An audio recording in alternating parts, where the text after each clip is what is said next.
আমার গাছের টমেটোগুলো কিন্তু অসাধারণ, লাল টুকটুকে। ছাদে চলে আসলাম, ভাবলাম কয়েকটা টমেটো পাই কিনা দেখি। টমেটো নিয়ে যেয়ে মাছ দিয়ে রান্না করব। এই যে টমেটো গাছগুলো প্রায় শুকাই গেছে, দু একটা টমেটো আছে কিনা তাই ভাবে আসলাম। দেখছি যে অনেকগুলো টমেটোই পেকে গেছে। এই যে একটা দুইটা করে তো বেশ কয়েকটা টমেটোই পেয়ে গেলাম। টমেটোগুলো কিন্তু গাছ পাকা, একদম লাল টকটকা হয়ে গেছে।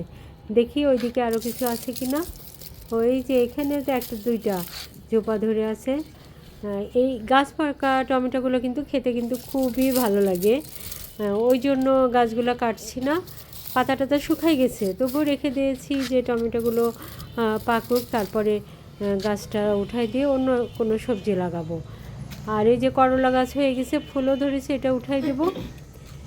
এই যে এখনও সবুজ টমেটো কতগুলো আছে, আর এর মধ্যেই এই যে লাল লাল টমেটো হয়ে আছে। আর এই যে এইগুলো ছোট ছোট টমেটো, বাহ অনেকগুলো হয়ে গেল তো। আর এই যে এখানে ঝোপা ঝোপা ছোট ছোট ঝোপা ঝোপা টমেটো, থোকা থোকা টমেটো, এগুলো দেখলেই কিন্তু ভালো লাগছে। ভাবছি মাছের মধ্যে এই গোটা গোটাই দিয়ে দেবো, কাটবো না, সেটা দেখতে কিন্তু খুবই ভালো লাগবে। এই যে সব থোকা থোকা টমেটো একেবারে ছোট, লিলিপুট একবারে ছোট, একটা দুটা করে। এই যে এটা আবার পাখি খেয়ে নিয়েছে। এই ছোট ছোট পেকেছে, এটা দেখতে কিন্তু খুবই ভালো লাগে। এগুলো খেতেও একটু টক টক মিষ্টি মিষ্টি, গাছ পাকা টমেটো খেতে কিন্তু খুবই ভালো লাগে। ভাবছিলাম কয়েকটা হয় কিনা দেখি, এখন দেখছি অনেক টমেটো। এই যে থোকা থোকা টমেটো ধরেছে, কত টমেটো হয়ে গেল, ছোট ছোট টমেটো তো অনেকগুলো হয়ে গেল।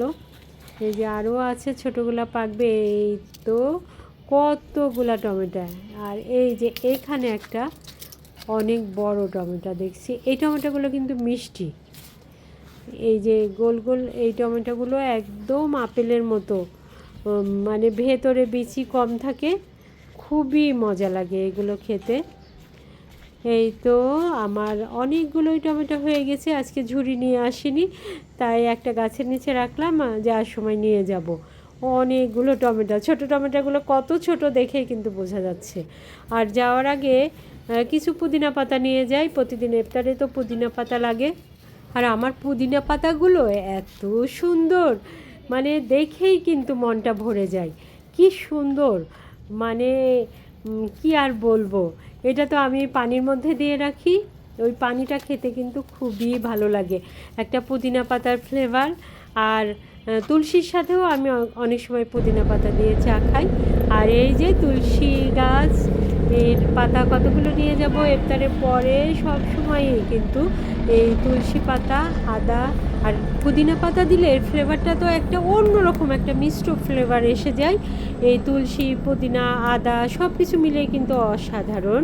এভাবে আপনারা একবার চা বানিয়ে খেয়ে দেখবেন, এটা কিন্তু খুবই মজা লাগে।